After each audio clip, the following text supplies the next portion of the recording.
Hello, I'm Divya Gopalan, and these are the latest stories from Al Jazeera. At least 8 people have been killed in a car bombing in Somalia. It happened just outside a popular restaurant close to the presidential palace in Mogadishu. Al Jazeera's Peter Greste was at the scene.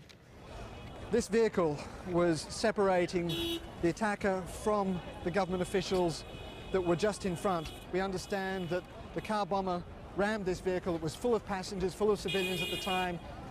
The vehicle exploded and it killed almost everyone on board. We don't know exactly how many people died at this point, but we understand from the authorities that it could be 7 or 8. The Russian President Vladimir Putin has weighed into the financial crisis in Cyprus by branding a plan to tax savers as unfair and dangerous. Russian banks and investors have more than $30 billion in Cypriot accounts. The Cypriot government is considering imposing a savings levy of up to 10% as a condition for receiving an international bailout. Economist Fiona Mullen says the savers were taken by surprise.